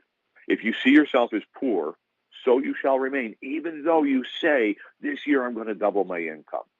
I'm going to enter a new career. I'm going to give up this job, and I'm going to go to school. I'm going to better myself. I'm going to become more attractive to the marketplace, and yet you see yourself as poor. Then you shall remain. I love this story, and I've told it many times because it was so moving, and it involves Oprah Winfrey and Governor Chris Christie, then Governor of New Jersey, Chris Christie. Right. Oprah was doing a big expose on him. He was there for the hour. I don't remember if it was one of her Sunday shows, whatever. Spent an hour with him. There's a picture in Chris Christie's home of himself with a football jersey, helmet under the crook of his arm, and he's standing there, and he looks like a force to be reckoned with. He looks like a big, strong guy. And he said, Oprah, I can tell you, in that picture, in that moment in my life, I saw myself as fat. And he almost started to break down a little bit, and he consistently grew into the image that he saw. Even though he stated he wanted to lose weight, he stated he wanted to be fit, he stated he wanted to be something different, he could never escape the law of consistency because in his mind, the image, the self-image was fat. And so the law of consistency brought it into fruition, so he became fat. He became what he pictured. So the law of consistency says that if you image one thing in your mind, that is what will happen in the world. Even if it's against what it is you say you want, they have to be consistent. Your self-image and the image you're projecting out into the world through your goal setting, through your mission statement, whatever it is, got to be consistent. I'm often struck by one of the sayings, and it was the idea that, and Hill talks about this, Napoleon Hill talks about this, what the mind of man can conceive and believe he can achieve. And the hard part, a lot of times, you can conceive all kinds of things. But the hard part, of course, is the belief. And I think that's what you're talking about. You could say all you want. You could talk about doing this or doing that or having big goals and big dreams. But if in your mind, if your negative self-talk is, well, I'll never be that. Oh, I'd never do that. Oh, I'm just fat. That's how it is. I mean, what you were just talking about. I mean, those are things that, that we all struggle with on a daily basis, but we don't understand how powerful that is on our computer, right, on our brain. It's garbage in, garbage out. So we can be saying all the right things, and that's part of it. But the self-talk, the processes internally has even more power, in my opinion. Absolutely. And if you plant seeds of poverty in your mind, I guess my question would be, why would you expect the harvest to yield anything but poverty? And so if you're surrounded by images of poverty, just for an example, and you live in, let's say, less than desirable means, and you're surrounded by like-kind people and people of like income and status and so forth, that's what you see with your eyes.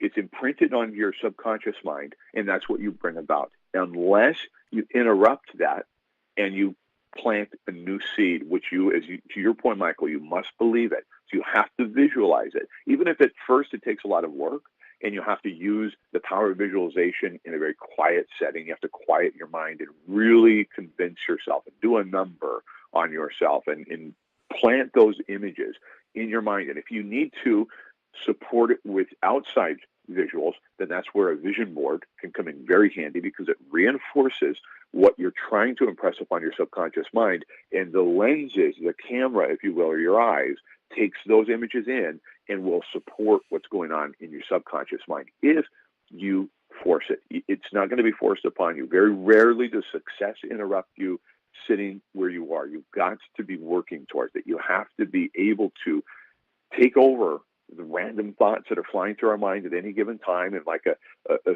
squirrel ADHD mind that we so often, I think so many of us have these days. We have to get quiet. We have to visualize what it is we want, consistent with what we're saying we want, and then the action must follow. You can't obviously visualize yourself into a new body. You have to take action. You can't visualize your bank account just growing and then sit and wait. You've got to do something. So action is important, but all the action in the world could be counterproductive if your self-image, the image you hold in your mind of yourself, is counter to what it is you're striving for. You'll always find a way to fail and come right back to that preset condition that exists in your mind if you do not change it. You talked about a pamphlet here a while ago called It Works, and yes. It kind of focuses on that, where you get those goals and you repeat them and you review them, multiple times in a day, and that's all part of that programming process. I mean, again, yes. you got to visualize and come up with those ideas and get those quiet moments and take the time, and it does take time. I mean, I've been trying steadfastly to exercise some of the things that I read in that pamphlet after you told me about it. And it's hard. I mean, we're busy people. We get things going on. I found myself where I have missed a day sometimes or two of not reading my goals and focusing on them because we're not taking the time out. We need to have it, but it's important because it's the only way we're going to reprogram the old brain case to make it work. I'm reminded of something that was going around in a lot of the self-help circles in the 70s that I think kind of did a lot of damage for people on the outside for credibility, because there was this old adage of in the 70s of, fake it till you make it. And I think that had some negative connotations, but the idea behind it is you are acting as if what you want is there. You're thinking about it. You're faking it before it arrives. And the faking it part, I think, is what had the negative connotations, but it's still true. It is acting as if the reality that you want has come to pass, and you're programming your brain, and you're much happy. If nothing else, you've at least become a much happier person because you're at least focusing on goals and moving forward. You're no longer a human Eeyore, and I think that while it may sound ludicrous to some people, it's a big part of what a lot of successful people have done to reach that level of success. Absolutely. I think you can ignore the laws of the universe. You can ignore the law of gravity. You can ignore the law of attraction or the law of consistency at your own peril.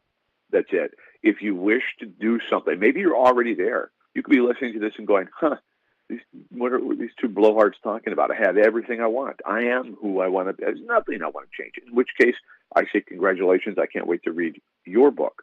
But in the meantime, for the rest of us, mere mortals, I say several times a day, use a quiet mind. And a lot of psychologists will tell you to really quiet your mind and visualize black or sort of a dark gray. Just close your eyes unless you're driving or flying, and visualize just a dark screen, if you will, just using computer vernacular. Just imagine this blankness, but use a dark color, nothing transparent. You don't want to see anything in your mind. You want to quiet your mind using the power of visualizing nothingness or blackness or dark gray, something neutral, nothing bright or stimulating, like red or yellow. Very black, very still, very quiet mind. And then imagine yourself as you wish to be. Imagine yourself doing what it is you want to do, or who it is you would like to be as you move into your senior years, as you move into a new career, as you move into a new body or a new feeling or acceptance of yourself, whatever it is.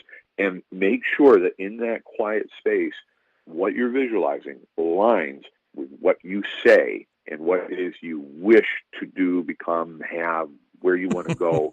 Make sure they're consistent. And doing it consistently. Absolutely. Persistency and consistency are the two main factors here. You got to, again, just keep at it. Now that we've freaked out all the straight people out there who are like, what are these two guys talking about? This sounds like some new agey, crystally. I mean, I can only speak for my own experiences that this has helped me tremendously in my life, taking some of these ideas and applying them to my life. Final thoughts here, Chris. I'll let you go here in just a sec. I think in this time of cultural turmoil, it's easy to look around and find everything that's wrong, everything that's going wrong. And that's where I think a quiet mind in you and yourself and focus on what's going right and what's possible in your life and what you can do about it.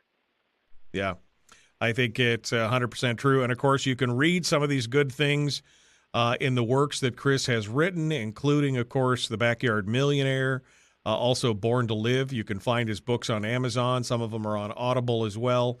And you can get a little bit more of this good stuff from Chris in many different ways. My friend, thank you as always. It's an interesting conversation. Maybe we've opened up some people's eyes, maybe not. Either way, I feel more motivated by it, and I appreciate you coming on board. Me too. Thank you, Michael. All right, thanks for coming back and being part of it. All right. We got to get ourselves on here. One final segment dead ahead. We'll open up the phone lines, and we will talk to you. That's what it's coming out. The Michael Duke Show. Common sense, liberty-based, free-thinking radio. Back with more in just a moment.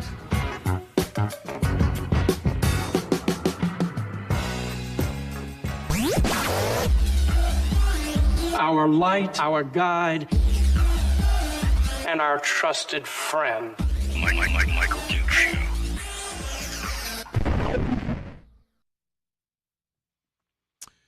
Okay, in the break right now, ready to go and moving on.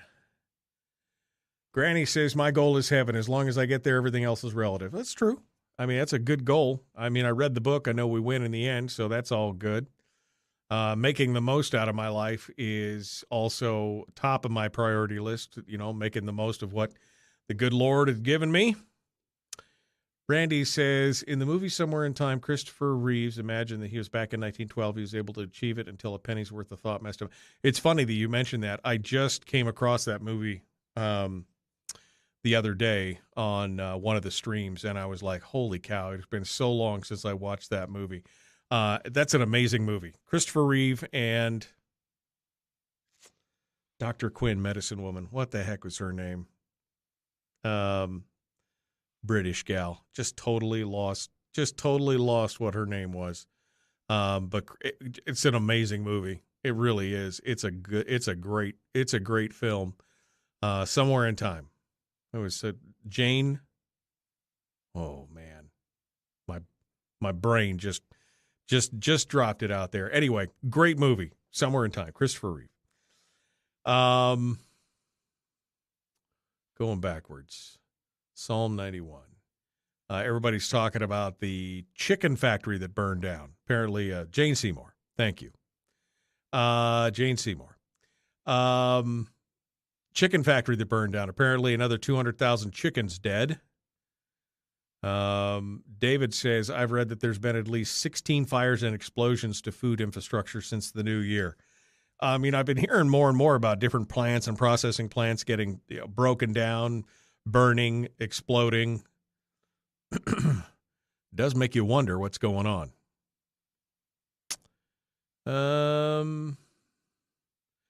You can do all those good things to make your employer more successful, but only until the union pulls you in for a conference. Well, you know what? At least you'll be a happy employee, I guess, at that point. But you can add value to yourselves in many ways. I've always personally found that going above and beyond is the way to be. Let's see. He's at the top of the world. Don't spoil the moment. Who and what is this guy talking about, says Kelly. This is Chris Story, man. He is our positivity guru. He is the Tony Robbins of Alaska. You do not know who Chris Story is? Jeez.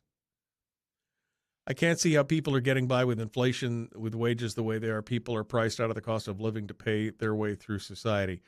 Yeah, I mean, it's tough, Chris. And I think it's only going to get tougher from here. We're at a very difficult time for sure. Not 1929 times, but, that could be around the horizon if we don't get our act together. That's the bigger problem here. All right. What else we got here? Oh, we got somebody on hold. Boy, they've been on hold the whole time. I guess we'll see who it is, and we'll get them ready for the return to radio since we're going to open up the phone lines. Good morning. Who's this? Where are you calling from? Hey, this is Lauren. I'm calling from Soldotna. Okay, Lauren, hold the line, my friend. You will be first when we return to the radio. So don't go anywhere. You will be number one with a bullet. Number one right out of the queue here as we get things going on. Chris Story is the best segment on the Michael Duke Show, says Barbara. I like to think so. I think it's one of the best for sure. I definitely. And maybe it's just the selfishness of me, but I definitely get a lot out of those segments every week. I'm hoping somebody else does. But I definitely get a lot out of those segments because it reminds me of some of my basics, things that have helped get me through life, and get to where I am today. So, I mean, I'm definitely appreciative of the Chris Story segments out there as well. Oh, want to be famous? Buy followers. Somebody on Twitch just sent me a thing that says, buy followers and viewers. If I bought them, what would that do for me? I can't afford that kind of stuff. I can't afford to keep paying people. I'm going through here. But it's only real kids are more eager danger. Somebody talking about school shooting incidents. Statistically insignificant is what it is, says Alaskan Bull. And it's a crappy take, but it's the only realistic ones. Our kids are even more danger every time they get in a car with us in the morning. I mean, statistically, you're right. I mean, the unfortunate part is even bare statistics, even a fraction of a percent, still means that it's tragic. And that's the problem, is that people are affected emotionally by those tragedies. And I mean, not that they shouldn't be, but you can't make good policy when you're doing it emotionally. And that's part of the problem. And, of course, all politicians want to be seen doing something about what's going on. And that's the big, I think that's the big problem there. All right. Brad and Chris need to switch topics. We're going to have Brad do the positivity segment. That should be fun. All right, here we go. Jumping back into it. One final segment. You guys ready to do it? Let's be part of it here. Make sure you like and share. Subscribe on YouTube. Trying to hit 1,000 subscribers on YouTube. Let's go.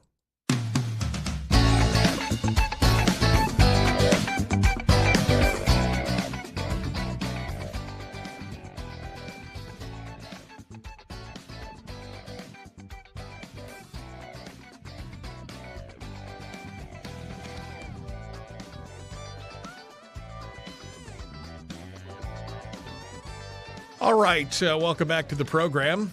We've got some lines on hold here. Number to call, 907-433-3150, the Pivotail call-in line if you'd like to call in. Coming up later this week, we're going to be looking at Sean Thorne, who is the Libertarian candidate for Senate. And I believe on Thursday, we're also going to be talking with Billy Toyin, who is the Libertarian candidate for governor. So some Libertarians this week, also working on some of the other candidates as we get closer and closer to this election deadline. Let's go over to the phones now. We've got some calls on hold, as I said. Lauren is in Soldotna. He's been on hold for a while. We appreciate him waiting out there for us. Let's see what he has to say. Good morning, Lauren. What's on your mind? Hey, good morning. Glad to get on. First of all, Jane Seymour. That movie you're talking about. Jane Seymour. Yeah, she and Krista. For those folks, the folks on the radio don't know. We were talking about the movie Somewhere in Time, which is we were talking about perceiving and fooling your mind, and that movie came up, which is it's a great movie. It's been a long time since I've seen it, but go ahead. Yeah. So anyway, just a quick note. I really appreciate you having Chris Story on. Every time I listen to him, I know it's going to be a better day. Absolutely. So I appreciate that. But anyway, what I really called about is you had a fella call in, and people were laughing about the stupid, silly things that this guy that is installed into the White House right now. He says these stupid, moronic things. And the guy was talking about, begging a bear to not hurt you after you'd wounded him. But more important is that we're not ultimately begging a tyrannical regime to not kill us. There's been 100 million people served up over the last century, to communism after people have been unarmed. Sure. And it's really important. It's important that people understand, and you bring it up really good on your Gun Friday, even if you do it on Thursday. You bring up that the Second Amendment is so much more than hunting. Yeah, it's so much more than just being able to have some kind of gun. It's our forefathers meant for us to protect ourselves from a tyrannical government, and we have a government right now that wants to be that, and it's very, very scary. And our Second Amendment, as you well know, protects all of our other amendments. Without our Second Amendment, we'd be just like Canada, right, and Australia, and places, and Great Britain, where they just the elites just decide, okay, this is what we're going to do, and they do it. Right. Well, we've got to protect our Constitution. That's why we say. I mean, that's why you get old Chuck. You got old Chuck Heston at the beginning of Firearms Friday saying, that the Second Amendment is in order of importance, the First Amendment, the one right that allows all the other rights to exist at all. I mean, because again, it is the one thing. It is the implicit threat of an armed populace that has kept the government in check for as many years as it has. I mean, I would hate to see where we're at today in America if that right had been infringed and eliminated early on in our nation's history. Yes, and politicians need to look up in Webster's or whatever and see what the word infringed means. I mean, infringed means just getting close. If you and I are standing, in a crowd or something, and you get too close to me, you're infringing. You don't have to touch me. You don't have to assault me. You're just getting too close could be infringing on me. Right. And politicians need to look at that word.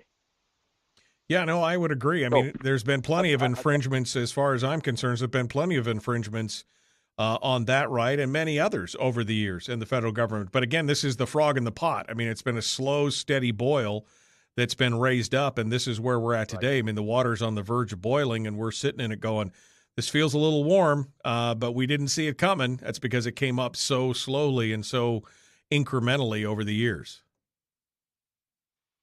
Okay, so on that note, the last thing I want to say is, if you're conservative and you're listening, vote. Get your friends to vote, your family, because with this election coming up and the ranked choice, the Democrats are counting on a low turnout from Republicans. Yep. And we've got to get out. We've got to do it. We've got to be diligent. We've got to watch the polls and hold people's feet to the fire. I would agree. I couldn't agree more, Lauren. Thank you so much for calling in. I appreciate hearing from you out there in Soldotna. Thank you for listening today. You bet. Thank you. All right. Folks, thank you for listening and calling in as well today. We got time for maybe one more call if you want to call in real quick at 907-433-3150. I want to remind you that coming up this Saturday is going to be our big on-air online radio auction. I'll be kicking things off at 10 a.m. in the interior. I think it picks it up at 11 a.m. down on the peninsula, but we're going to have a ton of stuff that's going to be available for you for pennies on the dollar, restaurants and helicopter tours and cruises and hotel stays or lodge stays, retail stuff, spa days, all kinds of stuff. It's all going to be starting again on Saturday morning, 10 a.m. Up in the interior. I think the Peninsula stations pick it up at 11, but you can go to AlaskaRadioAuction.com right now, AlaskaRadioAuction.com, and you could check out some of the big ticket items that are available for a bid right now. We're going to be bidding on some of those big items to begin with now, and then we're going to be auctioning off some big ticket items as well. That's coming up again this Saturday. I can't wait. It's going to be a fun time. It's always a good time to do the big radio auction coming up this Saturday. Again, go to AlaskaRadioAuction.com and check out all the stuff that is up already, all the big ticket stuff. And there's going to be more coming this Friday. We're going to have we'll have a full preview going live on that stuff here in just a bit. Coming up tomorrow on the program, I believe we're going to have Sean Thorne on the broadcast and Mike Schauer. Sean Thorne, rather, should be joining us in hour one, Mike Schauer in hour two, and then in hour two on Thursday, Billy Toyne should be joining us, Libertarian candidate for governor, along with his running mate. So it should be a fun and exciting week so far. Working on some other guests. Somebody asked about whether or not we're going to get some more congressional candidates in before the deadline. Working on it. Not always as easy as we'd like to say. It doesn't always just pop in there like you'd like to see it. Unfortunately, I got one more line on hold. They just rang in, but I'm 25 seconds from being out of here. So, folks, we will see you tomorrow. Be kind. Love one another. Live well. That's my exhortation to you today. Just be kind, love one another, live well. All right, folks, we will see you tomorrow. Thanks for coming into the Michael Duke Show. Common sense, liberty-based, free-thinking radio. All right, do I have time for one call? Let's see if they held on. We'll see if I've got time. Good morning. Who's this? Where are you calling from? Caliph Ali, calling from Fairbanks, quoting from Emerson's essay, Self-Reliance, thy lot or portion of life is seeking after thee, therefore be at rest when seeking after it. Okay, all right. Self-Reliance, definitely not a bad essay to be reading today. Thank you, my friend. All right, folks, we are out of time for real this time. We got to go. Appreciate you guys coming in. I have not seen Top Gun yet, but apparently it was phenomenal. I guess we'll see how that goes. I'm going to try and get out there and watch it soon. All right, friends. Thank you for being part of it. The Michael Duke Show. Common sense, liberty-based, free-thinking radio. We'll see you tomorrow.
We've shed our terrestrial radio skin, and now we are slimy lizard internet people.